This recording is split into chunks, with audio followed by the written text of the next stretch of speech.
നമ്മൾ നമ്മുടെ ഫാമിലിയുടെയും ഫ്രണ്ട്സിൻ്റെയും ഒക്കെ കൂടെ ബീച്ചിൽ പോയിട്ടുണ്ടാവും അല്ലേ? അപ്പോൾ അവിടെ ചെന്ന് കഴിഞ്ഞാൽ എനിക്ക് നനയാൻ അത്ര വലിയ താല്പര്യമില്ല. പക്ഷേ എൻ്റെ മെയിൻ പരിപാടി എന്ന് പറഞ്ഞു കഴിഞ്ഞാൽ അവിടെയുള്ള ഷെല്ലുകൾ കളക്ട് ചെയ്യുക എന്ന് പറയുന്നതാണ്. അപ്പോൾ നിങ്ങളും എൻ്റെ കൂട്ടാണെങ്കിൽ ഇതുപോലെ കളക്ട് ചെയ്തിട്ടുള്ള ഷെല്ലുകൾ കുറേ നിങ്ങളുടെ കയ്യിലും കാണും. അപ്പോൾ അതൊക്കെ എടുത്തിട്ട് ഇങ്ങോട്ട് പോരെ, നമുക്കൊരു അടിപൊളി ക്രാഫ്റ്റ് ചെയ്യാം. അപ്പോൾ അത് ചെയ്യാനായിട്ട് നമ്മളൊരു ക്യാൻവാസ് എടുക്കുക, 3ആയിട്ട് ഡിവൈഡ് ചെയ്യുക. എന്നിട്ട് ടോപ്പ് പോർഷനിൽ നമ്മൾ വെള്ളത്തിൻ്റെ ബ്ലൂ കളർ ചെയ്ത് കൊടുക്കുക. ഗ്രൗണ്ടിനായിട്ട് നമ്മളിവിടെ ചോക്കിൻ്റെ പൊടിയാണ് എടുത്തിട്ടുള്ളത്, ഒരു ഗ്രെയിനി എഫക്റ്റിന് വേണ്ടിയിട്ട്.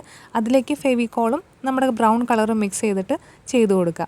എന്നിട്ട് നമ്മുടെ ആ തിരയുടെ അറ്റത്തെ ഒരു വൈറ്റ് പോർഷന് വേണ്ടിയിട്ട് വീണ്ടും വൈറ്റ് പെയിൻറ്റും ഫെവിക്കോളും ഇതേപോലെ ചോക്കിൻ്റെ പൗഡറും കൂടെ മിക്സ് ചെയ്തിട്ട് നന്നായിട്ട് ചെയ്ത് കൊടുക്കുക. ഇത് എനിക്ക് തോന്നിയിട്ടുള്ളൊരു കാര്യമാണ് കേട്ടോ, ഗ്രീനി ഒരു എഫക്റ്റ് കിട്ടാൻ വേണ്ടിയിട്ട് ചോക്കിൻ്റെ പൗഡർ എടുക്കുക എന്ന് പറയുന്നത്.